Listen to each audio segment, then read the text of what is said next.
안녕하세요. 저는 30대 중반에 홀로 아이를 키우고 있는 평범한 싱글맘이에요. 여러분은 미신을 얼마나 믿어요? 점, 사주팔자, 타로 이런 거 말이에요. 사실 저도 이번 일을 겪기 전까지는 이런 미신들을 가끔씩 보기도 한 사람이에요. 믿는다기보다는 안 좋은 소리를 들으면 평소보다 더 조심하거나 노력해서 화를 피해가야지 하는 생각 때문에 보기도 했지만 솔직히 흥미 위주로 많이들 보잖아요. 그렇게 가볍게 생각했는데 그걸 그렇게 맹신하는 사람들도 있더군요. 제가 이렇게 사연글을 쓰게 된 이유는 바로 그 미신을 맹신하는 사람들에 대해 이야기해주고 싶어서예요. 그 사람들은 전 시댁과 전 남편이고요. 제가 얼마나 어이없는 일을 당했는지 한번 들어봐 주세요. 저는 병원의 임상병리사로 일하는 평범한 사람이에요. 남편은 평범한 회사원으로 저희 병원과 남편 회사가 가까웠기에 인연이 돼서 만나게 됐죠. 남편도 좀 기가 약해 보이는 사람이지만 착했고 시부모 될 사람들도 정상적으로 보였어요. 그게 착각이라는 건 얼마 안가 알게 됐지만요. 제가 처음으로 시부모가 이상하다고 깨달은 건 저희 부부가 결혼 후 살 집을 고를 때였어요. 아들아, 내가 너희가 고른 집 괜찮은지 한번 보러 갔는데 그 집이 참 안 좋다네. 너희들이 같이 있으면 안 좋은 일만 날 곳이란다. 큰 흉사가 생길 곳이라는데 꼭 거기 가야겠냐? 아무리 봐도 난 영 끌리지가 않는데. 저희가 원하는 매물을 보고 와서 시부에게 말했을 때 시부는 하루만 기다려달라고 하더군요. 그리고 하루 뒤 우리에게 들려준 말이 저 말이었어요. 솔직히 저는 당황했고 남편도 저와 다를 바 없었어요. 저 아버님, 그게 무슨 말씀인지 안 좋은 곳이라는 건 어떤 의미로 안 좋다는 거예요? 입지가 별로라는 말씀이신지 아니면 뭔가 하자가 있는 집이라는 거예요? 아니야, 그런 거 말고 내가 풍수지리로 용한 곳을 알고 있거든. 거기 가서 물어보니까 그 집이 아주 최악의 집이라네. 그쪽 방향으로 가면 너희한테 좋을 게 하나도 없단다. 그러니까 다른 쪽으로 알아봐라.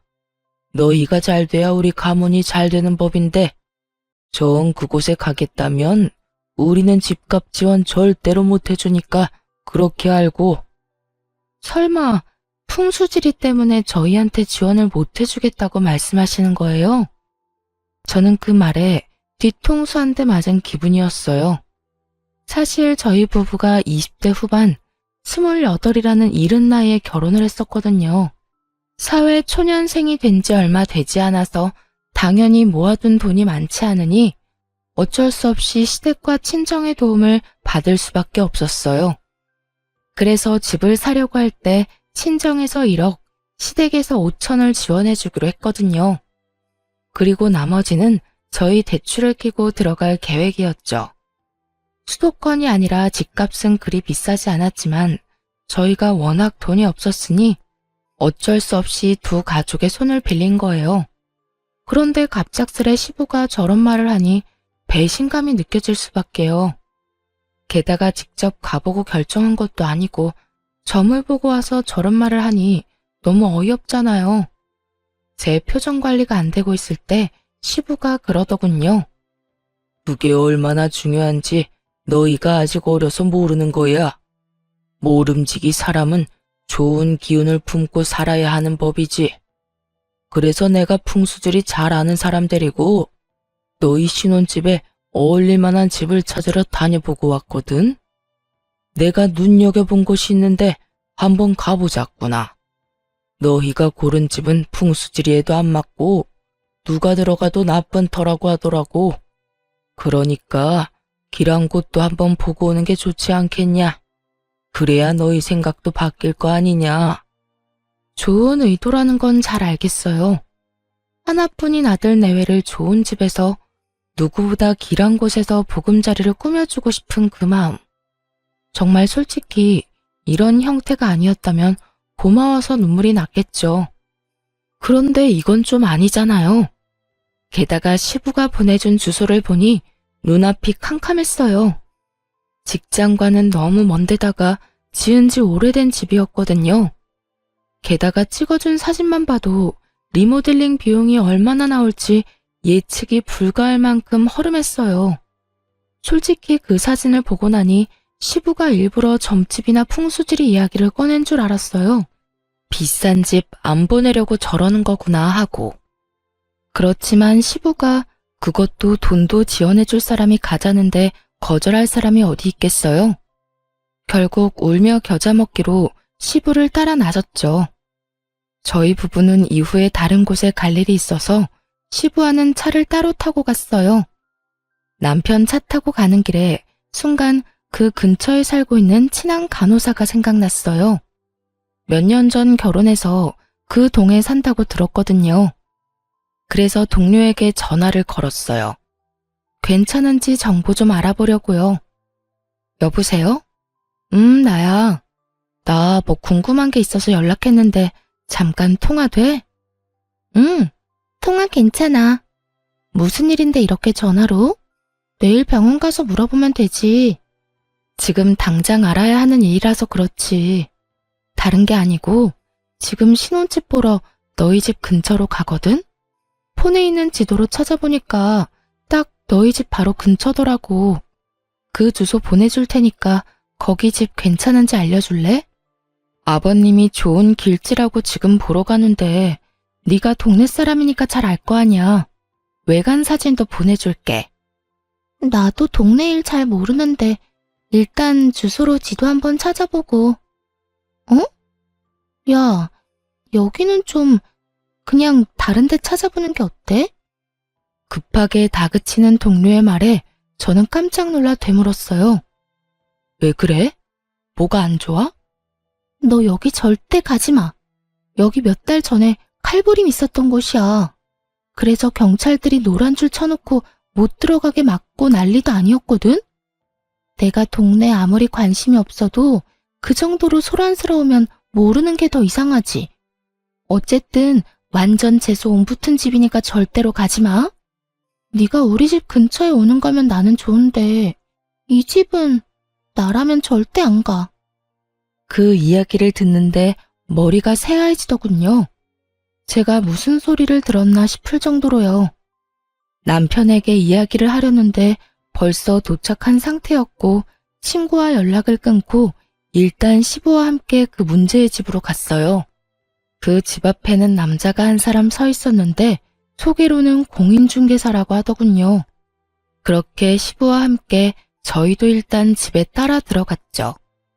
사실 집 자체는 사진으로 보는 것보다는 덜 더러웠어요. 그렇다고 고칠 곳이 없다는 건 아니었지만 매매가를 아낀다면 리모델링에 충분히 돈을 쓸 수 있으니 그 부분은 다행이라고 생각했죠. 물론 그 집에 들어가겠다고 가정을 했을 때 말이죠. 저는 이곳에 들어갈 생각이 이미 눈꼽만큼도 없었거든요. 집을 둘러보는 내내 시부는 이 집이 얼마나 길한지, 빛과 채광이 얼마나 좋은지, 기운이 얼마나 좋은지를 귀에 딱지가 않도록 주절거렸어요. 그리고 저는 말 한마디 없이 냉랭한 표정으로 공인중개사의 입만 쳐다보고 있었고요. 해줘야 할 말을 안 하더군요. 그래서 제가 물었어요. 그런데 공인중개사님, 궁금한 게 있는데 왜 이 집이 문제 매물인 건 이야기 안 해주세요? 예? 모른 척 하지 마세요. 제가 이 근처 사는 직장 동료한테 이미 들었는데요. 여기 몇 달 전에 칼부림 났었다면서요? 그래서 경찰들 와서 난리도 아니었다는데 설마 그걸 모르셨던 건 아니죠? 제 말에 남편과 시부의 얼굴이 확 일그러지더군요. 저는 일부러 시부 보는 앞에서 공인중개사를 더 추궁했어요. 솔직히 말이 안 되잖아요. 중간에 다른 사람이 살았던 것도 아니고 그렇게 큰일이 있었는데 저희가 매매 계약하고 나서 이 사실을 알았으면 얼마나 찝찝했겠어요? 저희는 아무리 돈 없어도 이렇게 재수없는 집은 안 들어가요. 저희 아버님이 풍수질이랑 기운에 얼마나 민감한지 모르시죠? 오늘도 좋은 곳이라고 해서 왔는데 이런 식으로 사람 속이시면 그게요. 그런 일이 있기는 했는데 시간도 좀 오래되기도 했고 무엇보다 매물이 워낙 싸지 않습니까? 이 정도 번화가에 이 가격이면 솔직히 거저나 다름없죠. 아무리 돈을 적게 줘도 문제 있는 곳이면 이야기는 해줬어야죠. 그리고 지역 신문에 날 정도면 엄청 큰일이죠. 제 직장 동료가 바로 이 근처 살거든요. 집 주소 알려주니 단번에 알던걸요. 아무리 풍수지리가 좋고 길지면 뭐예요? 딱 봐도 재수 안 붙은 집이잖아요.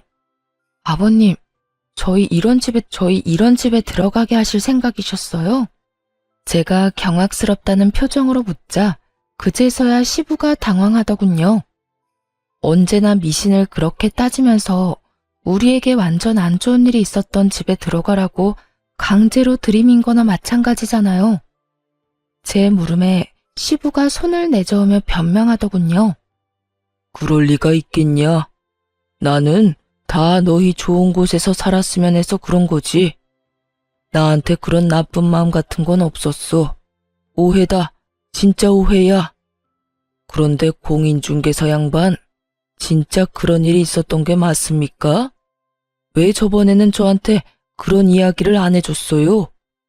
저번에는 오셨을 때 두 분이서만 이야기하셨잖아요. 제가 뭐라고 이야기하려고 하면 모르는 사람은 좀 빠지라고 하시더니 설명을 해주려고 해도 싫다고 할 때는 언제고. 그래도 이 매물은 그 부분만 빼면 다 좋잖아요. 건물이 낡았지만 전기나 가스, 수도 같은 건 문제 하나도 없고 동네가 더럽고 허름한 것도 아니고 지하철역하고 멀지도 않으니까. 그리고 무엇보다 매매가가 이 근방에서 찾아보기 힘들 만큼 싸잖아요. 요새는 일부러 싼 곳 찾아오는 사람들도 많아서. 이 사람이? 우리 아들이랑 며느리는 이제 막 결혼해서 마련하는 첫 번째 집인데 이런 집에 어떻게 들어가? 말이 되는 소리를 해야지. 이런 집이라는 거 알았으면 내가 반대했을 거야. 되려 호통치는 시부의 그 모습에 저는 속으로 코웃음을 쳤어요. 이 집에 와서 확인해보라던 시부가 할 말은 아니잖아요. 여기까지 끌고 온 게 본인이면서 애꿎은 공인중개사만 혼내고 있으니 어이가 없었죠. 그리고 한편으로는 안심도 됐어요. 이런 집에 들어가라고 할 리도 없을 테니까요. 그렇게 미신을 중요시하는 시부가 이런 재수없는 집에 들어가도록 놔둘 리가 없잖아요. 그런데 그 뒤에 시부가 한 행동에 완전 질려버렸어요. 시부가 부랴부랴 어디론가 전화를 걸더라고요. 나요. 이 집에서 칼부림 났었다는데 이게 도대체 어떻게 된 일이야? 자네 말로는 좋은 집이라며. 길지라서 살면 두고두고 좋을 집이라더니 몇 달 전에 이 집에서 사람 죽어서 경찰까지 왔었다는데 잘 봐준 거 맞아? 시부의 그 말에 상대방이 뭐라고 했는지는 모르겠는데 그 뒤에 이어진 시부 말은 저를 더욱 경악스럽게 했어요. 아, 그러면 굿 한 번 하고 들어가면 된다고? 그럼 굿 한 판에 얼마 정도 하는가? 1,000만 원 정도는 받아야 한다고? 너무 비싸기는 한데 그래도 받아야 정상적으로 쓸 수 있다는 말이지? 알겠어. 필요한 준비물 같은 거 있으면 미리 말해주게. 시간도 길한 시간 골라서 알려주고. 이 집을 포기한 건 아닌지 굿을 하겠다는 말을 하더군요. 분명히는 저나 상대방이 굿을 권한 거겠죠. 그 말에 저는 열이 받았어요. 굿이라니. 저는 절대로 굿을 한 집이나 사람 죽어나간 집에서 살고 싶은 마음이 없었어요. 그런데 우리 부부의 생각은 묻지도 않고 자연스레 굿 이야기를 하는 시부에게 소리쳤어요. 아버님, 잠시만 전화 끊어보세요. 응? 중요한 이야기 하는 중인데 내가 이따가 다시 전화할 테니까 조금만 기다려봐. 전화를 끊은 시부에게 제가 말했죠. 아버님, 아무리 그래도 그거 가지고 구술하는 건 좀 아닌 것 같아요. 그냥 차라리 다른 곳을 알아보는 게 어떨까 싶은데요. 좋은 집 찾는데 들인 돈도 있으실 텐데 굳이 나쁜 집에 국까지해서 사는 건 아닌 것 같아서요. 제 말에 골똘히 생각하던 시부가 고개를 끄덕이더군요. 하긴 워낙에 비싼 돈이었으니 고개를 끄덕일 수밖에요.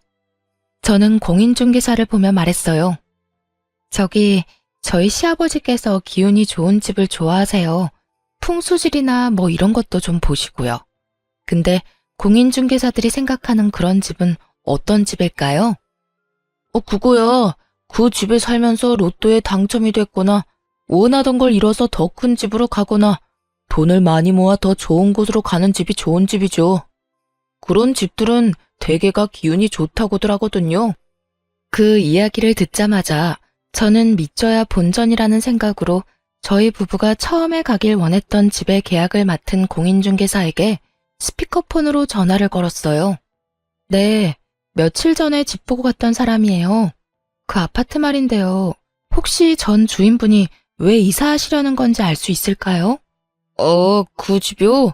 거기 부부가 원래는 집을 지으려다가 돈이 모자라서 그 집 매매해서 들어갔다고 하더라고요. 그런데 얼마 전에 집값도 많이 올랐고 목표로 하던 금액도 모여서 이참에 그 집 팔고 외곽에 고급 주택 지어서 갈 거라고 하더라고요. 들어간 지 5년 만에 더 큰 집으로 갔으니 집 기운이 좋은가 봐요. 그 사람들 전에 주인도 짧은 기간에 돈 많이 모아서 더 큰 집으로 갔거든요. 완벽해 보이지는 않아도 이력을 따져보면 그 집만큼 괜찮은 집도 없어요. 그러니까 그게 진짜인지 가짜인지는 정말로 아무 필요도 없었어요. 공인중개사가 그렇게 말해주는 바람에 저희 부부 선택이 완벽했다는 게 증명이 됐으니까요. 그리고 그 집이 풍수지리상 길지인지 흉지인지도 전혀 관심 없었어요. 다만 시부가 알려준 집은 누가 봐도 재수없어 보여서 들어가기 싫었던 거고요. 그 사람의 말을 듣는데 시부도 더 이상 아무 말도 못하더군요. 아버님, 그렇다는데 혹시 원래 제가 말씀드렸던 곳으로 계약해도 될까요? 굳이 큰돈 들여서 흉흉한 집을 좋은 집으로 바꾸느니 그냥 다른 사람들에 의해 검증된 집에 가는 게 좋잖아요. 그래도 너희들한테는 그 집이 흉지라는데 너희가 계속 아플 거라고 해서 내가 그랬던 거지. 너희들이 상관없으면 그냥 그 집으로 하거라. 결국 시부의 허락을 받게 된 저희는 원래 봐두었던 집에 신혼집을 꾸리게 됐어요. 그 집에 들어가고서야 그 오싹한 기분이 사라졌어요. 시부가 추천해준 집에 들어가게 될까봐 얼마나 두려웠는지 다들 모르실 거예요. 그 집을 우리 손으로 사지 않았다는 것만으로도 정말 천만다행이라고 생각하고 있어요. 시부의 미신 사랑에 대해 뼈저리게 느끼게 된 것이 이 신혼집 구매 때였어요. 그리고 그 뒤에도 시부의 미신에 대한 맹목적인 애정은 전혀 사라지지 않고 더 커져가기만 했죠. 저희가 결혼하고 3년간 애가 전혀 생기지 않더라고요. 따로 피임을 하는 것도 아닌데 애가 생기지 않자 저희도 걱정은 됐지만 아직 나이가 30대 초반이었으니 조금만 더 기다려보자는 생각을 했어요. 그런데 시부가 이번에도 그 일에 간섭을 시작했어요. 며느라가 이번 연도에는 꼭 애를 가져야 한단다. 무조건 올해나 내년 안에 애를 낳아야 해. 내가 용한 점쟁이한테 갔다 왔는데 그래야 크게 될 손자를 얻을 수 있다는구나. 그 말에 저는 또 하는 생각이 들었죠. 여태껏 아무 말 없었던 이유는 우리를 배려해서라기보다는 때가 되지 않았기 때문이고요. 정말 하다하다 애 낳는 것까지 이렇게 간섭받을 줄은 꿈에도 생각해 본 적 없는데 말이죠.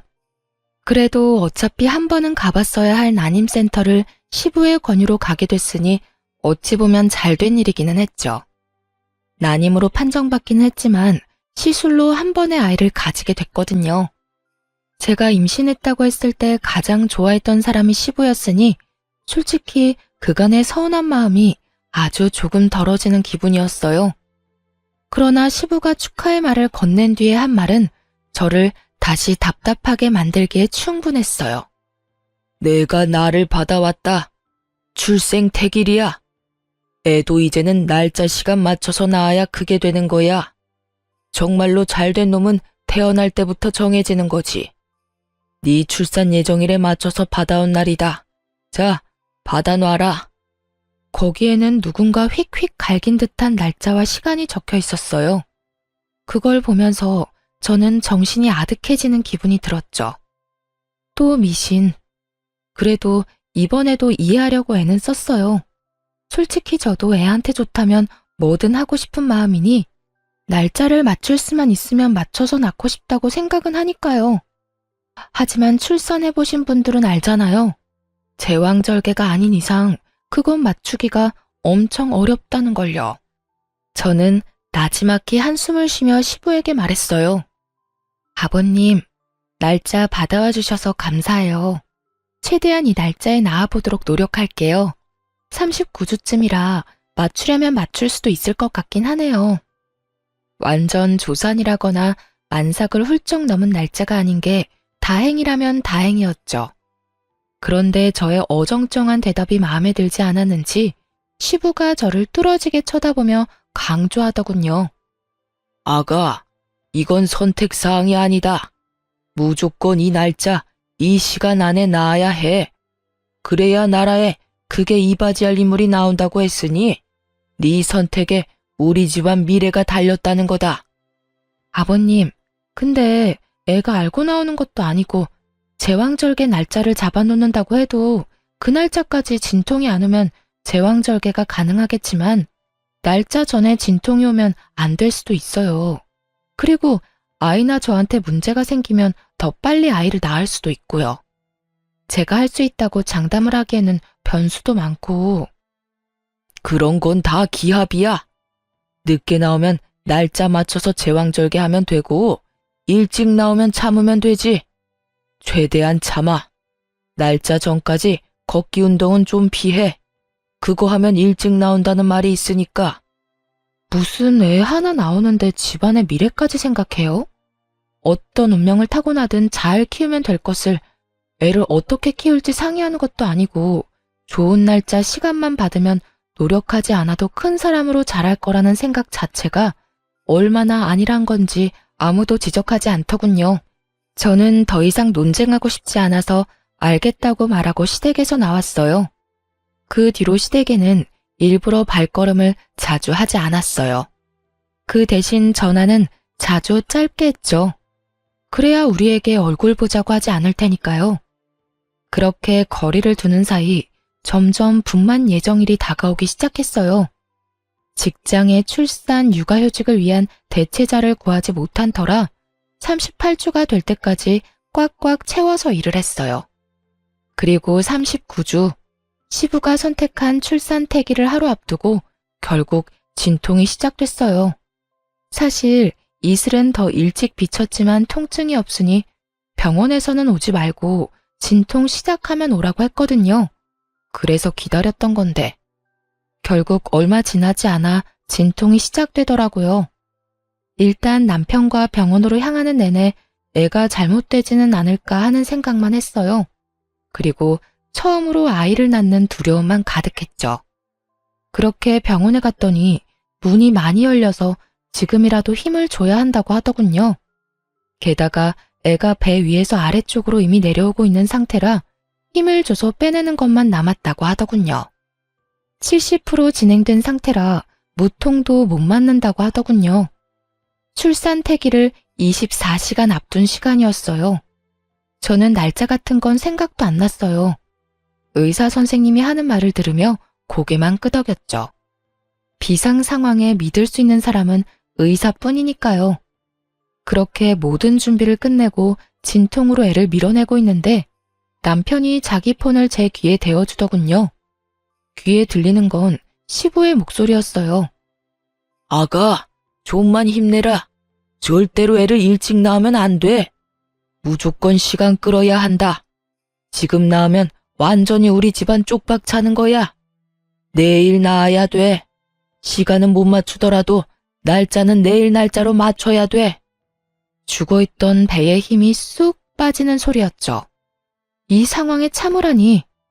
뱃속이 지금 엉망진창이고 통증으로 정신도 오락가락하는 상황에 저런 말을 하는 시부도 참 대단한 사람이긴 했죠. 분만 직전이라 이 안쪽까지는 들어오지 못하고 시부는 밖에서 남편을 시켜 제게 계속 압박감을 불어넣었어요. 거기다 간호사와 의사까지 난처한 표정으로 남편에게 와서 말하더군요.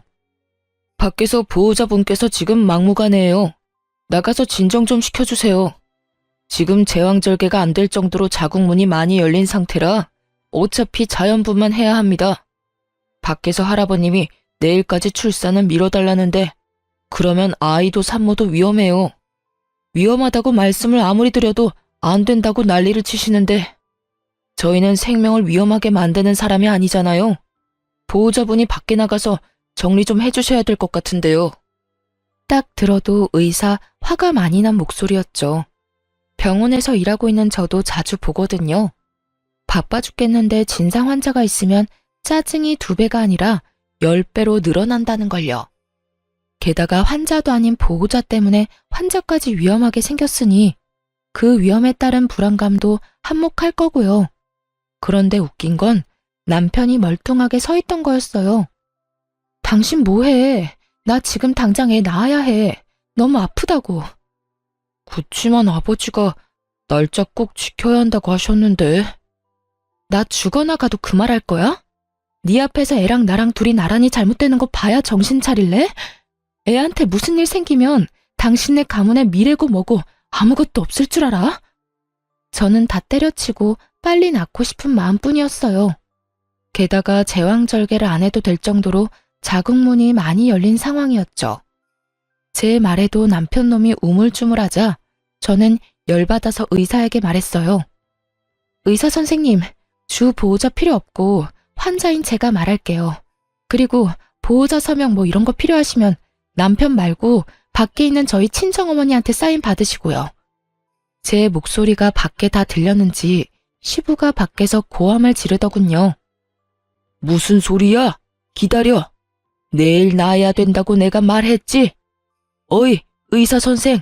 참을 수 있다니까. 조금만 시간 좀 더 끌어. 사돈, 이제 그만 좀 하세요. 동네 창피하게 왜 병원에서 난리예요? 그리고 왜 출산일 맞추려다가 내 딸까지 죽일 일 있어요? 당신네한테는 손주가 소중하겠지만 우리한테는 딸이 더 소중하거든요. 어디서 태어나지도 않은 애 출산일 맞추려고 내 딸 죽이려고 해. 경고하는데 내 딸한테 문제가 생기면 나 당신들 절대로 그냥 안 둬. 친정엄마 말에 시부도 덩달아 흥분했는지 쏘아붙이더군요. 사부인이 말씀이 지나치시네요. 내가 왜 이러는지 몰라서 그래요? 내일 애가 나와야 나라에 이바지할 큰 사람이 된다고. 나와야 사람이 되든 말든 할 거 아니오. 저러다가 둘 다 잘못되기라도 하면 그쪽이 책임지실 거냐고. 여기서 병원 업무 방해하면 의사 선생이 아니라 내가 당신 경찰서에 신고해버릴 거니까 지금 당장 여기서 나가세요. 사람들 보기 창피하지도 않아요? 요즘 세상에 어떻게 며느리 목숨을 가지고 이래라 저래라 하는 거야. 친정엄마의 따끔한 말과 주변 사람들의 더 따가운 눈총에 결국 시부는 쫓겨나듯 병원 밖으로 나갔어요. 친정엄마의 호통 소리를 들으며 저는 다시 마음의 안정을 찾았고 바로 분만을 하러 들어갔어요. 조금만 더 늦었어도 큰일 났을 거라고 의사가 말하는데 정말 속이 부글부글 끓었죠. 아이를 출산하며 감동으로 가득 차야 할 시간에 시부와 남편놈 때문에 그 감동이 엉망이 돼버렸으니 결국 화가 난 저는 출산을 마치고 남편에게 따졌어요. 당신 도대체 무슨 생각으로 아버님 편 든 거야? 설마 당신도 그 출생 날짜에 정신 팔린 거야? 나도 당황했어. 나도 두 사람 사이에서 어쩔 줄 몰랐다고. 누구를 따를지 나도 고민하고 있었거든. 그걸 어떻게 고민해? 당신 진짜 내가 죽어나가도 아버님 편들 생각이었어? 미쳤어? 설마 당신도 그 미신 믿는 거야? 그게 아무리 중요해도 목숨보다 더 중요한 거야?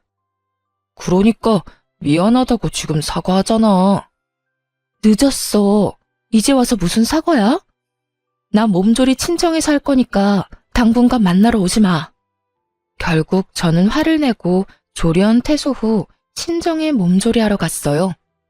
솔직히 남편에게 화가 난 건 둘째치고 시댁 어른들 얼굴 볼 일이 더 짜증나서 일부러 친정에 간 거였거든요. 친정엄마랑 그렇게 큰 소리 내며 싸운 시부가 친정에 올 수 있을 리 없으니까요. 시부가 와 봐야 할 말은 하나밖에 더 있겠어요. 사실 애 낳은 그날 저녁 전화로 생생하게 듣긴 했죠. 넌 어떻게 그걸 못 참고 그렇게 애를 빨리 낳았어? 내가 전화해서 물어보니까 그것도 영 나쁜 건 아니라길래 다행으로 생각은 했다만 그게 될 수 있는 애를 네가 처음부터 잘못한 거야. 아버님, 제가 아무 말씀 안 드리려고 했는데 진짜 해도 너무하시네요. 제가 위험하다는 말 의사 선생님한테 들으셨죠? 그런데도 어떻게 그 상황에서 더 버티라는 말씀을 하셨어요? 제가 진짜로 잘못되기라도 했으면 어쩔 생각이셨어요? 아니 너야말로 너무 네 생각만 하는 거 아니냐? 네가 결혼해서 우리 집에 들어온 게 그냥 너 좋으라고 하는 일인 줄 알아? 자식 손주들이 잘 돼야 집안이 평안한 법이다. 그래서 내가 그렇게 하루 늦게 나으라고 했는데 그걸 못 참아서 이 난리를 피우고. 적반하장인 시부를 보니 정이 다 떨어지더군요. 그래서 시부에게 통보했어요. 그래서 지금 제가 대역 죄인이네요? 그러면 속이라도 편하시게 제가 안 보이는 게 답인 것 같네요. 앞으로는 시댁 일에 절대 참견 안 할 테니 걱정 마세요. 그리고 아버님, 손주 어차피 마음에 안 드시죠? 잘 됐네요. 앞으로 저랑 제 아들은 시댁 일에 더 이상 관여 안 할게요. 무슨 일 있으면 남편 통해서 해결하세요. 그렇게 말하고 전화를 탁 끊어버렸어요. 그리고 남편에게도 똑똑히 전했죠. 앞으로 시댁 일은 너 혼자서 알아서 하라고 말이죠. 며느리며 손자며 마음에 안 든다고 전할 리인데 뭐하러 내가 사서 고생해야 하느냐고요. 남편 놈은 저한테 미안하긴 했었는지 시댁과의 연락을 본인이 하려고 노력은 하더군요. 그런데 시부가 웃긴 게 저도 손주도 탐탁치 않다면서 매번 전화해서 애 보러 오고 싶다고 남편을 들들 볶더군요. 몇 번이나 마주칠 뻔한 걸 제가 다른 약속 만들어서 피해버렸어요. 한 5번째쯤 그렇게 피하니 더 이상 연락 안 하더군요. 제가 왜 그 사람한테 애를 보여줘야 하나요? 아무리 조손관계라도 원하던 시간에 안 태어나서 망했다고 생각하는 사람한테 제 자식 만나게 할 엄마가 어디 있나요? 그렇게 시부와의 만남을 필사적으로 피하며 저는 육아와 일을 병행하게 됐어요. 그리고 육아휴직 종료에 맞춰 아들을 어린이집에 보내게 됐어요. 이제 막 돌을 넘긴 아이를 어린이집에 보낸 부모들은 알 거예요. 어린이집은 애를 봐주는 좋은 곳임과 동시에 들어가면서 병원균에 노출되는 아주 무서운 곳이라는 걸. 저희 애만 그렇지는 않고 모든 애들이 그랬죠. 한 아이가 감기 걸려오면 그 반 애들은 다 줄줄이 걸리고 바이러스성 질병이라도 걸리면 또 다른 친구들도 다 걸리고 저희 아들은 또래보다 좀 더 많이 걸리는 편이었어요. 감기에 바이러스, 물놀이 이후에 요로 감염까지 와서 병원에 입원도 일주일씩 해야 했을 정도로요. 애가 자주 아프니 저도 연차를 계속 써야 했고 무엇보다 아이와 같이 입원을 해야 하니 몸이 축나기도 했어요. 이런데도 남편 놈은 괜찮냐는 말 한마디 없고 위로라도 해주면 좋을 것을. 제 맘 알아주는 사람은 친정엄마 뿐이더군요. 그런데 아기가 호흡기 바이러스로 열이 나서 입원했을 때 시부에게서 연락이 왔어요. 남편이 애가 아프다고 말한 모양이었어요. 전화를 받았는데 시부 이야기에 화가 확 치밀었죠. 손주 아픈 거 애 사주 때문에 그렇단다. 그러게 내가 뭘 했냐? 하루만 더 버티라고 했지. 그랬으면 잔병치레도 안 하고 잘 컸을 텐데 네가 그걸 못 참는 바람에 애가 약하게 태어났잖아. 뭐 이미 애가 그렇게 나온 건 어쩔 수 없고 내가 그 문제는 이미 방법을 찾아놨으니 나중에 너 나랑 같이 어디 좀 가자. 느낌이 쎄했죠. 그 어디가 그저 평범한 곳일 거라는 생각은 전혀 들지도 않았죠. 어디를 가자는 말씀이세요? 신방. 용한 점쟁이가 그러는데 그거 한 번만 받으면 싹 다 낫는단다. 그러니까 애 태어나면 너랑 애 둘 다 준비하고. 자기 할 말만 하고 끊는 시부를 보며 화가 머리 끝까지 났죠. 당장 남편에게 전화해서 퍼부었어요. 아버님 도대체 무슨 생각이셔? 내가 병간호도 이렇게 힘들어 죽겠는데 왜 아버님 그딴 정신 나간 소리를 들어야 해? 세상에 어떤 사람이 두 돌도 안 된 애랑 며느리한테 신방을 가자고 하느냐고. 우리가 악귀야? 우리가 뭐 귀신이라도 붙었대? 지금 우리 애 반에 같은 질병으로 입원한 애가 둘이야. 이 지역에도 유행하는 중이고.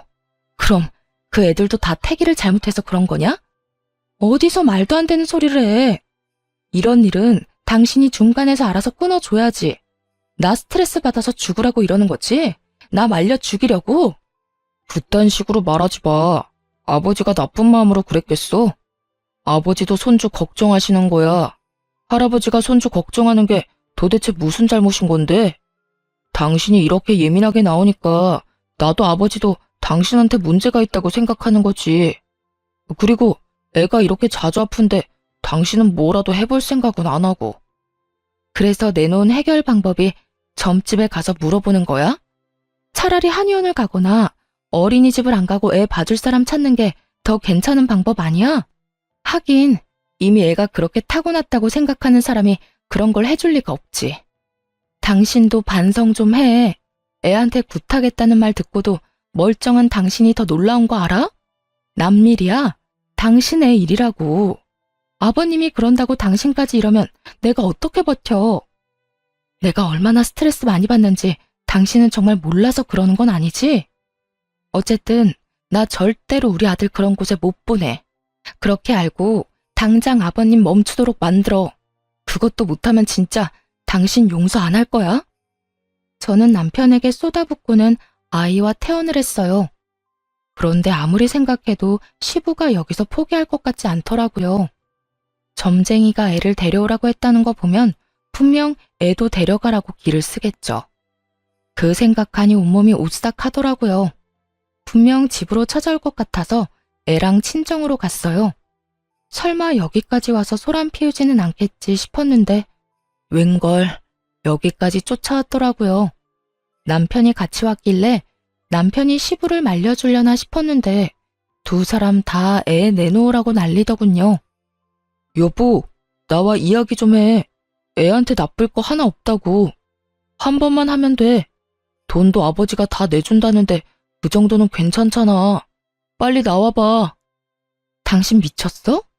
이젠 말이 안 통하네. 우리 이혼해. 여기서 이러지 말고 이혼하자고. 내 아들 데리고 그딴 짓거리 하는 거 난 못 봐. 딴 여자랑 결혼해서 낳은 애로 뭔 짓을 하든 난 상관 안 할 테니까 그냥 나랑 이혼이나 해줘, 이 미친놈아. 그때 저희 어머니가 부엌에서 부시럭거리더니 뭔가를 가득 담은 종이박스를 들고 현관 앞으로 가더군요. 중문 앞에 그걸 놔두고는 그 상자 안에 있는 걸 들어 올리더군요. 그리고는 현관문을 열고는 들고 있던 걸 냅다 확 뿌렸어요. 이게 뭐야? 아우짜! 소금? 그래, 소금이다. 나이도 지긋하신 양반이 어디 사돈 집에 와서 행패야? 상갓집 갔다 와서도 안 뿌리는 소금까지 뿌리게 만들 정도로 완전 재앙 같은 인간이 당신이야. 감히 내 딸이랑 내 외손주한테 굿을 해? 이 정신 나간 노친네가? 늙으려면 곱게 늙어. 나이는 뒷구녕으로 처먹었냐?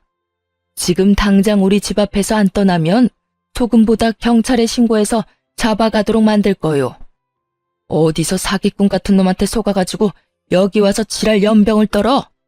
시부와 남편이 뭐라고 말하려고 할 때마다 친정엄마는 상자 안에 가득한 각양각색의 소금을 시부와 남편에게 탈탈 뿌려댔어요.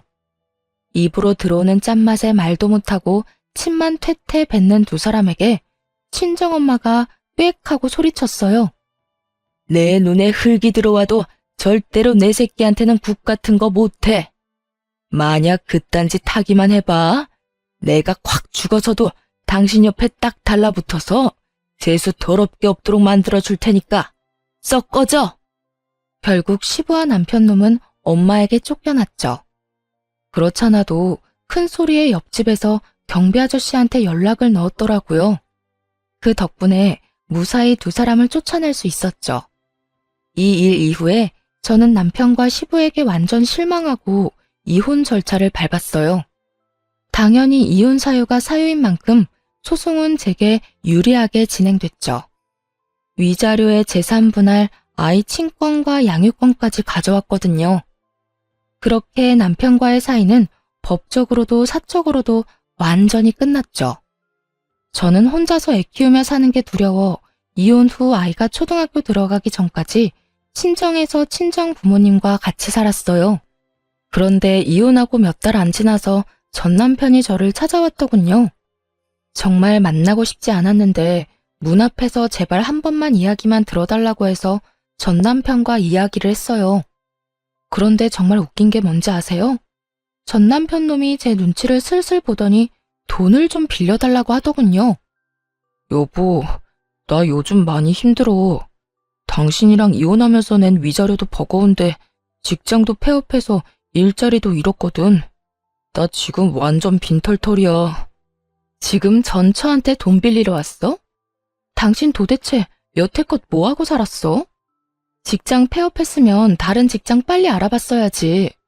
지금 일자리 하나 못 구해서 나한테 돈 빌리러 온 거야? 힘들어서 그렇지 세상에 넘치는 게 일자리야.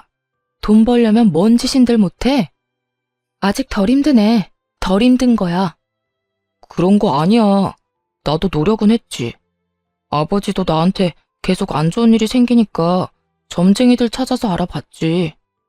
점쟁이들 말로는 굿 한판하면 직장도 다시 생기고 애도 찾을 수 있고 여자도 생긴다고 해서 내 인생 좀 펴게 하려고 3천만 원짜리 굿까지 했는데도 안 됐어.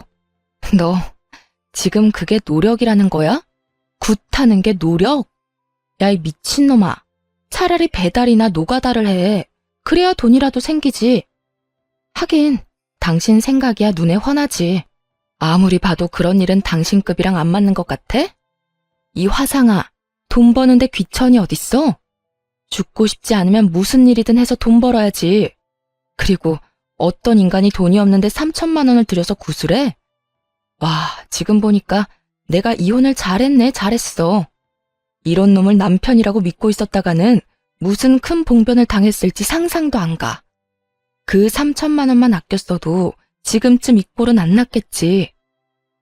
여보, 나 진짜 심각하다고. 진지하게 생각 좀 해봐.